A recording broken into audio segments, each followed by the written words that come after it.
Welcome to Shinobi Countdown, Lies of P edition. Lies of P, a game that takes the beloved childhood tale of Pinocchio and turns it into a brutal, blood-soaked, ultra-violent Sekiro-style parry simulator. Nah, seriously, if you're out here rolling like it's Dark Souls, you're already dead. You either parry or you get folded like a cheap lawn chair. Think of it as Sekiro, but instead of a cool shinobi with a tragic past, you're a puppet with daddy issues and a crippling addiction to lying. The story: Sophia and betrayal.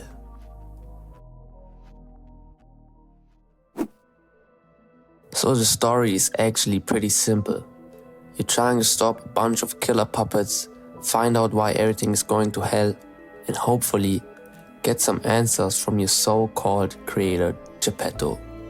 But let's be real, focusing on the plot is borderline impossible when there's something far more important. Sophia. The moment you see her, your monkey brain goes into overdrive. Gorgeous, elegant, blue hair, and an outfit that says, yes, I do read philosophy books in dim candlelight. Yes, I'm into crystals. She's basically Lady Maria if she worked at a high-end gothic book cafe. Naturally, you start simping hard, very hard. You listen to everything she says, hang on to her every word, and fantasize about the moment she'll finally whisper sweet nothings into your ear. And then you get absolutely screwed over the most biblical way possible. Without spoiling too much, let's just say that by the time credits roll, your trust issues will be worse than an abandoned shelter dog. And who's behind all of this? That's right, your very own father, Geppetto. I'm disappointed in you. The man you've been trying to impress the entire time. And what do you get for all of your efforts? Betrayal. Congrats, you played yourself. I believed you were a good boy. Game mechanics. Parrying. The 5 stages of grief. So let's talk about mechanics. More specifically, parrying. Because, oh boy, this game really wants you to parry. At first, you'll resist. You'll try dodging like it's Dark Souls. You'll roll around like an idiot thinking you're being tactical. Only to get slapped so hard, your puppet ancestors feel it. This is the moment you realize dodging is for cowards. This is a parry game. Now learning to parry in Lies of P is like going through the 5 stages of grief. Denial. No way. No way they actually expect me to time this perfectly. This game is anger. What? I parried. This game is rigged. What the fuck? Bargaining. Maybe if I upgrade my weapon, it'll somehow get easier? Maybe I should go farm for a bit. Depression. Man, I hate this game. I hate myself, I hate Pinocchio, I hate my dad. Acceptance. Wait. Was that an actual perfect parry? Holy shit, dude. This game is easy. And that's when it clicks. That's when the game suddenly shifts from this is impossible to oh, I understand it now. I'm the storm that's approaching. Once you master the parry, the game basically becomes easy mode.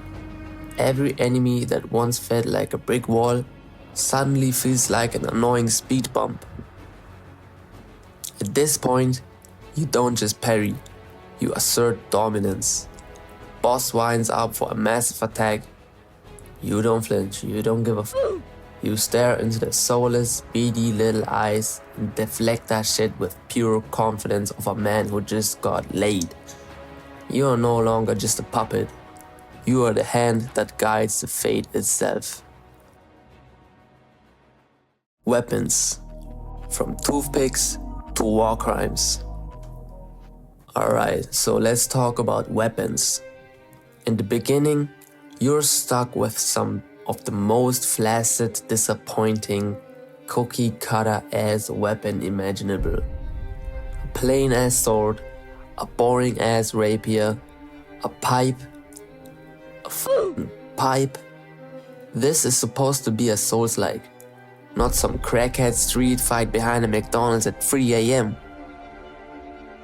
But then, you discover the weapon assembly system.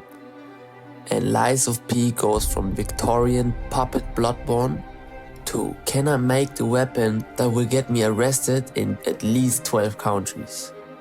And yes, the answer is absolutely. You want to dual wield greatswords? Go ahead. You want to slap a giant saw blade onto a tiny ass dagger handle? Sure, why not? You want to create the Fister? A weapon designed solely to punch things so hard the ancestors feel it in a weird way? Oh, you better believe that's an option. This game does not just let you build weapons, it low-key lets you commit war crimes. Some of the weapons you can create should be illegal. Like, imagine some poor enemy NPC. He's got a family, a mortgage, maybe a couple of puppet kids.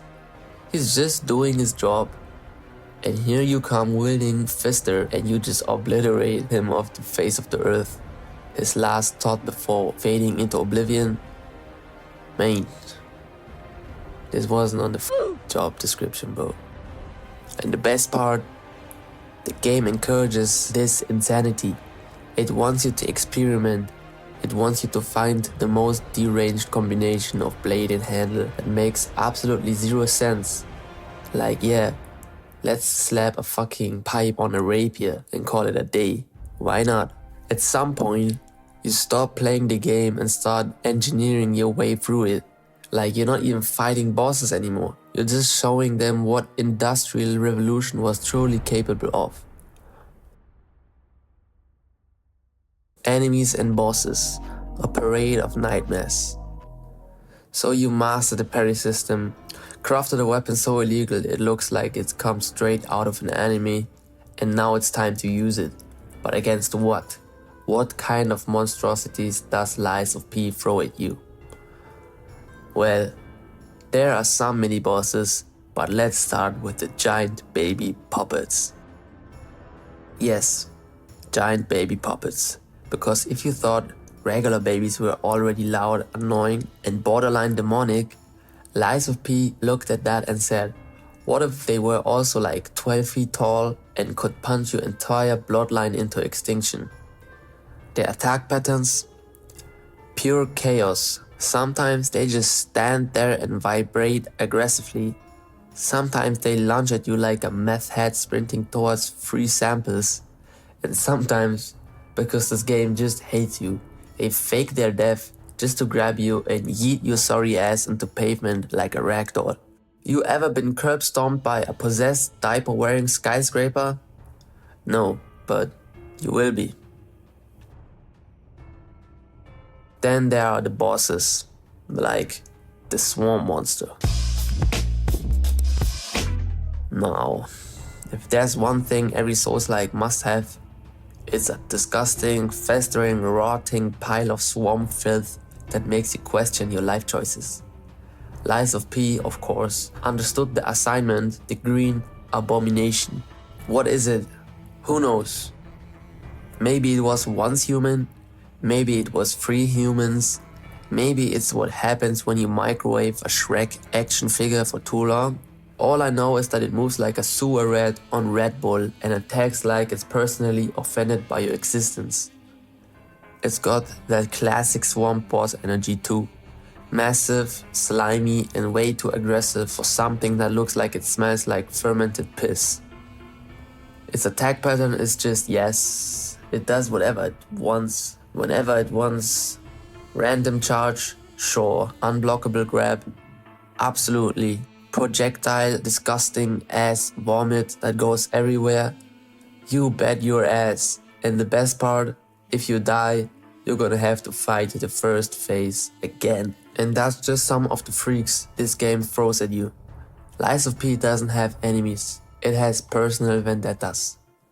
Every fight feels like you've just walked into a bar full of debt collectors, and they all recognize you.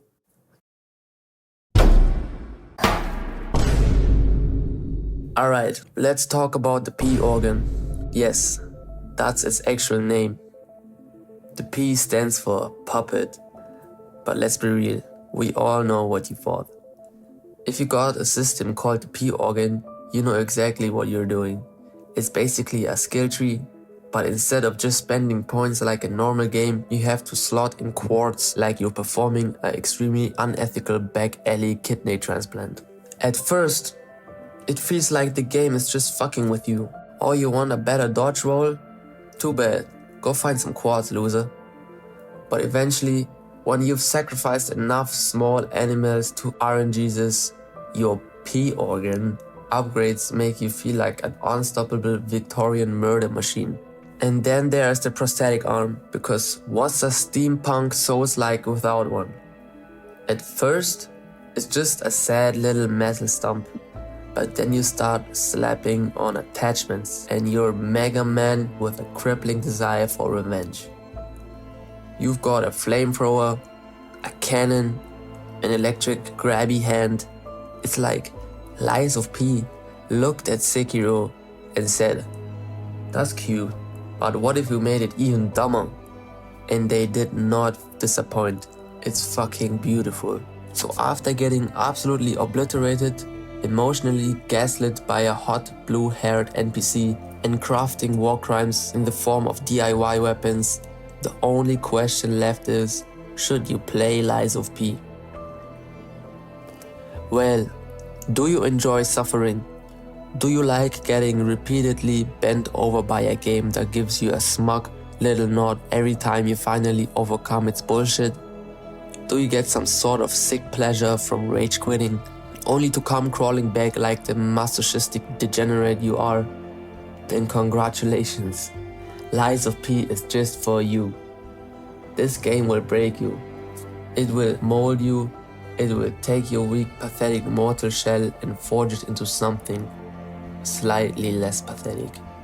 You learn to parry, you learn to adapt, and you learn that no matter how well you play, the game will still find a way to shit in your cereal. But in the end, it's all worth it, because when you finally stand over the lifeless corpse of a boss that's been fisting you for hours, you'll feel a euphoria unlike anything else, and that's what makes Lies of P so goddamn special. So yes, go play it, let it destroy you, and if you somehow come out of this game still a sane and functioning human being, then you didn't play it right. If you enjoyed this video, don't forget to like and subscribe. Comment down below which game we should do next, and I'm gonna catch you on the next one.